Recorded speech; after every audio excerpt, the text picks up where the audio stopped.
చేయరు వాళ్ళకి అది అదంటేనే వాళ్ళకు. అందుకే అది జరగకుండా చేయడానికి ఏం చేయాలో అవి చేస్తారు. ఇప్పుడు ఉదాహరణకు అందరూ యోగా చేస్తున్నారు అనుకోండి, రాష్ట్రం అంతా పాజిటివ్గా వచ్చారు, వీళ్ళు మాత్రం దాన్ని చెడగొట్టడానికి ఏం చేయాలో వైలెన్స్ క్రియేట్ చేయాలి, డైవర్ట్ చేయాలి public attention. That is their art are their intentions. అందుకే క్రిమినల్స్ ఎప్పుడు కూడా క్రిమినల్ బ్రెయిన్సే పనిచేస్తూనే ఉంటాయి వాళ్ళకు. నరికేస్తాం, చంపేస్తాం, రఫ్ ఆడతాం,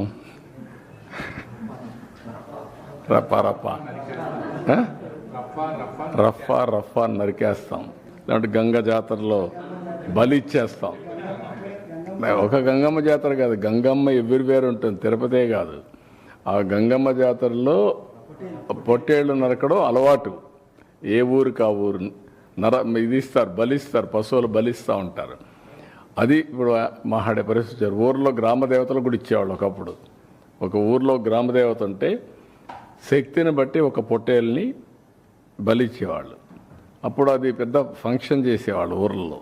మేము చిన్నప్పుడంతా చూసాం. ఇంటికి ప్రతి ఒక్కడు పెంచేవాడు ఒకదాన్ని, ఒక పొట్టేలు పెంచేవాళ్ళు, కొనేవాళ్ళు. కొని దాన్ని బలిచ్చి అక్కడి నుంచి దాన్ని ఇచ్చేసేవాళ్ళు. అట్లా ఏరియస్ అంటే అంత ఆ స్టేజ్కి వెళ్ళిపోతున్నారు వీళ్ళు. ఏం చెప్తా, డెఫినెట్గా చట్టబద్ధకి వస్తుంది. ఎవ్వరికి కూడా హక్కు లేదు ఇష్టానుసారంగా టెర్రరిజం క్రియేట్ చేయడం, లేకుంటే ప్రొవోక్ చేయడం. ఒకప్పుడు రాజకీయాలంటే ఒక బ్యాడ్ ఎలిమెంట్ ఉంటే వాడితో అసోసియేట్ కావాలంటే భయపడిపోయేవాళ్ళం, పక్కన రానిచ్చేవాళ్ళం కాదు. ఇప్పుడు వాళ్ళతోనే రాజకీయం చేసే పరిస్థితికి వచ్చేసారు. That is dangerous trend. Sir, Jaganmohan Reddy ఒక కీలకమైన మాట మాట్లాడుతున్నాడు సార్. తన వెనకాల వస్తున్న జనాన్ని చూసి భయపడిపోతున్నారు, అందుకే నా ప్రోగ్రామ్ని కండక్ట్ చేయకుండా ఆపే ప్రయత్నం చేస్తున్నారు. ఇప్పుడు ఎందుకు ఇప్పుడు ఇంక 4 ఏళ్ల తర్వాత కదా నువ్వు మాట్లాడేది, అప్పుడు చూద్దాం నీ కథ. ఎందుకు ఊరికి ఇప్పుడు ఎందుకు అవన్నీ అంటే అట్లా మాట్లాడి బతకాలని చూస్తున్నారు. తప్పది. ఎవరు ఇది నేను ఎందుకే మీకు ఒక మాట చెప్పాను, విచిత్రమైనటువంటి మనస్తత్వాలు ఉండే వ్యక్తులు వారుగా ఉంటారు. ఎవరన్నా మాట్లాడతారా? పోలీసులు తిడతారా? పబ్లిక్ని తిడతారా? మనం చెప్పి నరికేండ్రా పోయేసి అని చెప్తారా మీరు? ఏంటి ఇవన్నీ? ఎవరన్నా ఎక్కడన్నా విన్నారా మీరు?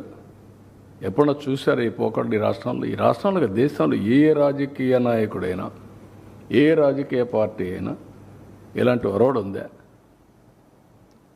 చంపేయండి, పొడి చేయండి, లేదంటే ప్లే కార్డ్స్ పెట్టుకొని వచ్చి డెమాన్స్ట్రేట్స్ చేసి ఆనందపడిపోవడం. ఎక్కడికి పోతున్నాం? దాన్ని చూసి ఏం నేర్పిస్తున్నాం మన సమాజంలో? చాలా ప్రమాదం ఇవన్నీ.